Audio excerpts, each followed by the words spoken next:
Hello दोस्तों, motion class में आप लोगों का स्वागत है। पिछली क्लास हम पढ़ाए थे आपको ये व्ययभाव समास। आज का यह क्लास तत्पुरुष समास है, जो उत्तर प्रदेश री एग्ज़ाम पुलिस के लिए ये बहुत ही इम्पॉर्टेंट है और ये टॉपिक जो है हर वनडे एग्ज़ाम के लिए ही बहुत इम्पॉर्टेंट है। देख लीजिए, तत्पुरुष समास जिसका उत्तर पद क्या होता है, तत्पुरुष समास का जिसका उत्तर पद क्या होता है, प्रधान होता है। इसको अगर हम तत्पुरुष समास को तोड़ें, जैसे पूर्व पद प्लस उत्तर पद, एक जो है पूर्व पद आएगा और दूसरा क्या आता है, उत्तर पद आता है। अब इसमें डिफिनेशन देख लीजिए। डिफिनेशन, वह समास जिसका उत्तर पद प्रधान होता है, वह समास जिसका उत्तर पद प्रधान होता है वह संज्ञा का होता है। किसका होता है, संज्ञा का होता है। तथा समास विग्रह करने पर दोनों पद के मध्य कर्ता कारक और संबोधन कारक, कर्ता कारक और संबोधन कारक को छोड़कर अन्य कारकों के विभक्त चिन्ह निकलकर सामने आते हैं तत्पुरुष समास कहते हैं। ये इसका डिफिनेशन है, मतलब परिभाषा है।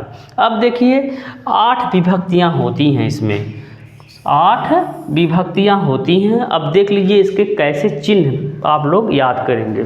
ध्यान दीजिए, इसका एक ट्रिक है, उसको ऐसे आप याद कर सकते हैं। कर्ता कारक ने है, कर्म कारक को करण कारक से, संप्रदान कारक का या के द्वारा, अपादान कारक से या से अलग स्थिति में, मतलब अपादान जब अलग होने की स्थिति में आएगा तब अपादान कारक होता है, इसमें से का होता है। संबंध का की के रारी री ना, अधिकरण में पर मैं, संबोधन हे अरे।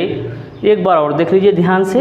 कर्ता ने, कैसे आप याद करेंगे, एक झटके में, जैसे कर्ता ने कर्म को करण से, संप्रदान का की के, अपादान कारक से अलग होने की स्थिति में, संबंध का की के रा री रा ना, अधिकरण में पर मैं, संबोधन हे अरे। इस तरह से आपको याद करना है, ठीक है। इस तरह से याद हो जाएगा तो ये आप पहचान पाएंगे तत्पुरुष समास। तत्पुरुष समास का देखिए एक उदाहरण देख लीजिए। जैसे हम एग्जाम्पल लिखे हैं, स्वर्ग प्राप्त। देखिए ये क्या है, स्वर्ग क्या है, ये पूर्व पद है और प्राप्त क्या है, उत्तर पद है। अगर इसको हम इसको देखिए, अगर हम इसको करते हैं स्वर्ग को प्राप्त, तो यहाँ को आया है ना, देखिए स्वर्ग को प्राप्त, तो ये जो को आया है ये किस में है, ये आपके कारक चिन्ह में आया है। तो कारक चिन्ह क्या है, कर्म को, देखिए को आया है ना, इसलिए आप जान जाएंगे ये कौन सा समास है, तत्पुरुष समास है। इस चिन्ह में जो भी आएगा ये, तो आप समझ जाइएगा क्या है, तत्पुरुष समास। अब देखिए, तत्पुरुष समास के 6 भेद होते हैं। कितने होते हैं, 6 भेद होते हैं। एक एक करके देख लीजिए। तत्पुरुष समास के 6 भेद होते हैं।